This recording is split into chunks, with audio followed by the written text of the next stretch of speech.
Good morning, Bucknutters. Welcome to the Bucknuts Morning 5 here on Wednesday, June 10th, 2020. I am Dave Biddle. I'm very happy to be joined by Patrick Murphy. Patrick and I are going to get into a lot of the polls that we've done recently on Bucknuts. We do a Bucknuts poll of the day, Monday through Thursday, and we've had some really interesting polls, and we're going to talk about some of those on today's show. Before we get to that, Patrick and I were there along with Steve Hellwagon on Monday when Ohio State's players reported for voluntary workouts. That was just cool to see. We've been wondering, is there going to be football? And we're still not sure, but sure looks like there's going to be football. I'd put it about 99%, as I said on Monday's show. But it was just fun to see, Patrick. It was fun to see Justin Fields coming into practice or coming in for a workout and then leaving, with the big box of all the stuff with, the food that they give them and the drink and the clothes for the next day, the workout clothes. But it was just cool to see all the players coming and going from the WAC the other day.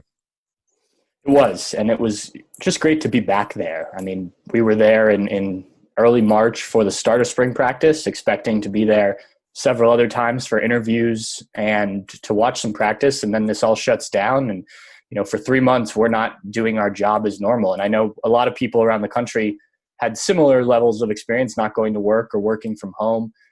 So, having seen a lot of my friends and stuff start to go back to normal, it was nice to, actually get up and get dressed and have a reason to go out for the day.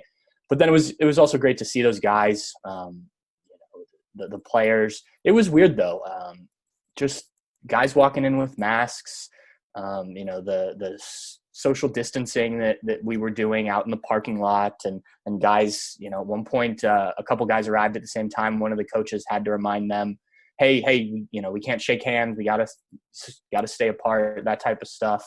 Apparently there was a situation, not a situation, but in the WAC, a coach called guys together and had to remember quickly, oh, wait, we can't do that like normal. And so, there is some weirdness to it that I think is just going to kind of become I hate to use this term, but a new normal for the time being.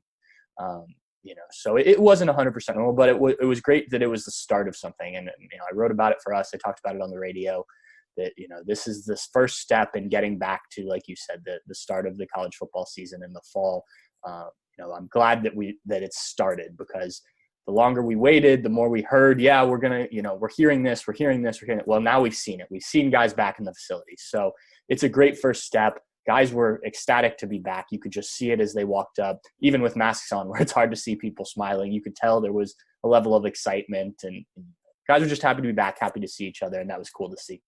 And we were not allowed to do interviews, but we did, say, like when Justin Fields was walking by, hey, Justin, and then he would say, hey, how you guys doing? So we had a little bit of conversation with the players, but for those that are wondering, we could not do interviews, nothing about football. We could just greet the players as they went through. And I don't know even if Jerry wanted us to do that, but we did it. We did it anyway. All right, as promised, let's get into some of the recent polls that we've done.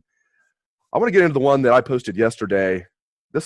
Our readers have surprised the heck out of me, Patrick. A lot of times I think, okay, this is going to definitely go to no, and the yes wins in a landslide, like what happened yesterday.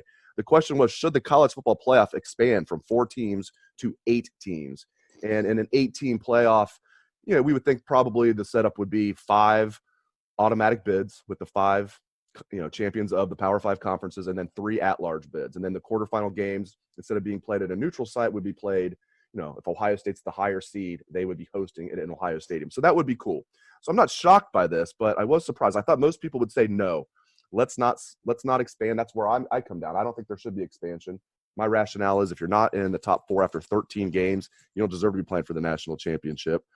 So I would vote no, but we had 70% of people vote yes. The college football playoff should be expanded to 8 teams. And I get it. Again, it'd be really cool to host a playoff game in Ohio Stadium. I get it, but I just feel like it'd be watering it down a little bit. If you're the 8th team in the country after 13 games, you don't deserve to be playing for the national championship, in my opinion. What do you think?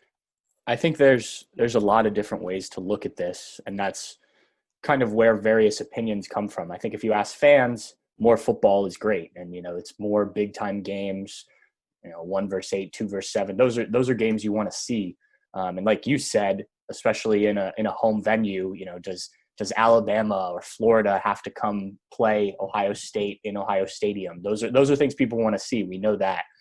So I understand fans thinking that this is a great idea, and I think that would be awesome too. I think if you ask coaches and players, you get a little bit of a different reaction. I think some coaches would say yes because it gives them an opportunity that maybe they don't have. Maybe some of those schools that don't often get up to the top 4, they would have a chance now to get into that top 8. A Wisconsin, a Penn State on given years. Some of the Pac-12 teams of recent years, but.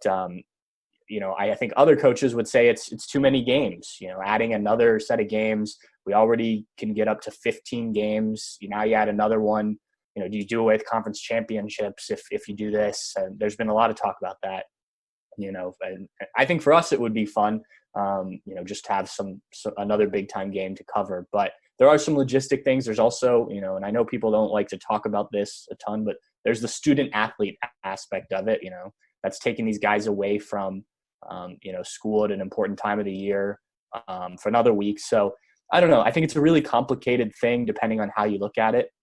I do think we will see expansion at some point, but I also agree with you that college football has always been special to me because every game matters so much. And while the 4-team playoff has watered that down a little bit, I still think, you lose one game and you don't feel as good as you did, maybe coming into that weekend if you're in Ohio State or in Alabama or Clemson or something like that. And maybe you can get it back together, but I do think the more opportunities you add, the more it waters it down and it changes kind of college football. So I really like the 4-team playoff right now. It's not going to surprise me if and when they do expand, but I'm kind of on your side. I think it's fine where it is at the time being.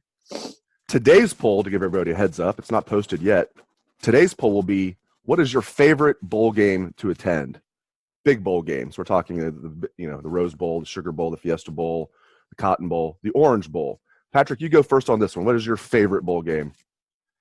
Now, I haven't been to all of these ones, unfortunately, but the one I've been to the most is the Fiesta Bowl, and I enjoyed that a lot. But the Rose Bowl, when we were out there previously, was just such a cool experience. They talk about the sunset in the third quarter and all that, and that was very neat. But just being in Southern California, Los Angeles, the town of Pasadena, everything surrounding that game. Even when Ohio State played Washington for it wasn't a playoff game, and both teams were excited to be there, but it didn't have that big game feel. It still just felt cool on game day. It was the Rose Bowl, the granddaddy of them all, as they say. So that was my favorite experience. I really enjoyed that. The fact that it was Urban Meyer's last game probably helped the last time we were there. So, but yeah, that's the one that if you get the chance to go out and experience that game day, the parade, the venue is just so cool. I really recommend that one. That's my favorite. I agree with you. The Rose Bowl is my pick as well. Now, maybe if the Fiesta Bowl was still at Sun Devil Stadium, I would pick the Fiesta Bowl, but not when it's in Glendale and that spaceship in the middle of the desert. But yeah, the Rose Bowl, the setting is so beautiful. As you mentioned, the sunset, where the San Gabriel Mountains just light up. It's beautiful. And as you mentioned, the last time the Buckeyes were there, it wasn't even a playoff game, but it felt like it with it being Urban Meyer's last game and everything. And yeah, imagine the Buckeyes playing a playoff game there. How cool that would be. All right. I want to go back to one you posted earlier this week that I found interesting. And this is another one where our readers really surprised the heck out of me. The question was, biggest position hole to fill for the Buckeyes this year? Cornerback one. I thought for sure it'd be safety. I think safety finished like third. I think running back was 2, safety was third. I thought for sure it would be safety. I understand that the Buckeyes are losing Jeff Okudah and Damon Arnett. Here's what I don't understand. They're returning Sean Wade, who's projected as a first-round pick right now. They got Sevyn Banks and Cam Brown that are on the come up that coaches and their teammates just gush about them. And the sources I've talked to, especially Sevyn Banks, I think he's going to have a huge year. Safety to me is the biggest hole. I mean, we don't even know who the starting safety is going to be. And they might use 2 safeties this year, not just one, because Kerry Combs has never operated defense where they just do the one high safety. I'm sure they're going to mix that in. Ryan Day likes doing it. But it's also going to be Kerry Combs' defense. What's your thoughts on it? First of all, what do you think is the biggest hole? And were you surprised that our readers thought it was corner? I wasn't surprised just because, like you said, what they are losing at that position. My thought initially was at defensive tackle, both defensive tackle positions, just because it is an underrated position. We don't talk about it a lot. There's not a lot of statistics that come out of that position from the guys in recent past. But you're losing both guys there, both who were high quality players, and I think those guys just do a lot that goes under the radar that helps guys like Chase Young, Jonathan Cooper, Zach Harrison. The list of defensive ends goes on, and linebackers too. So I think that was mine, just from you've got to find high production out of that. But the safety argument I think you made makes a lot of sense because there's a lot of unknown there.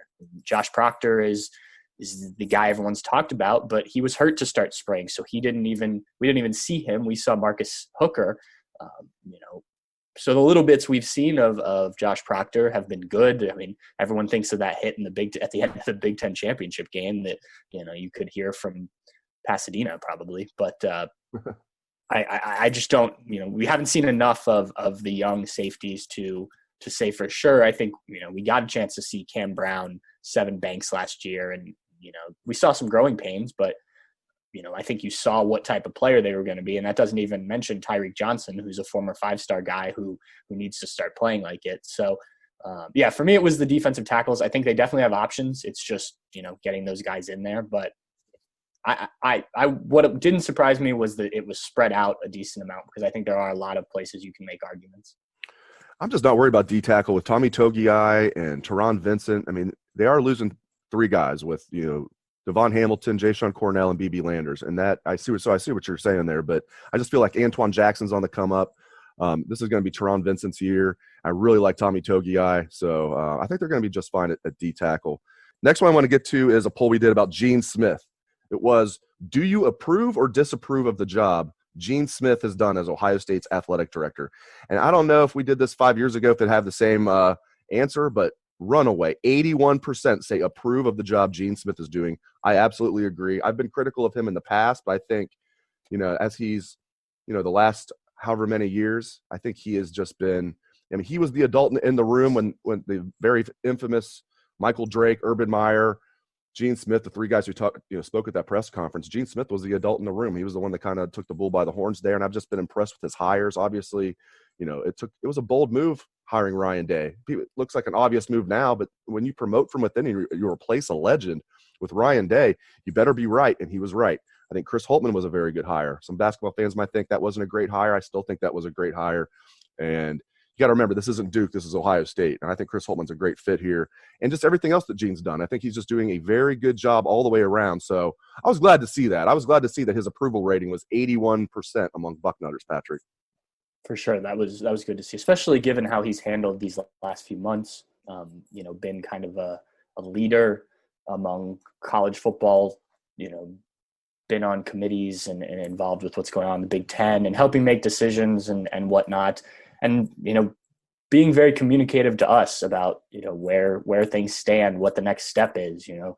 The day after you reported that the players would be back on June 8th, as soon as they could say something, we were talking to Gene Smith about it. And, I think from our perspective, I really appreciate that. I think it gets the message out to the fans in a weird time. And then obviously everything you've mentioned with the hires and you go outside of just football and men's basketball, there's a lot of sports that have done very well under his watch. And, he has to get some of the credit, at least for that, for helping this athletic department, get to where it has been and sustain success in various sports. So yeah, I'm glad that the fans recognize he's done a good job. Last one I want to get to from our recent polls.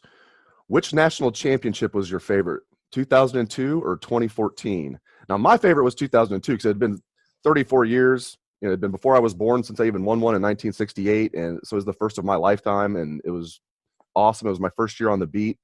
Although I didn't cover the national championship game because I was kind of part-time that year. I was still working at a newspaper and working for Bucknuts at the same time.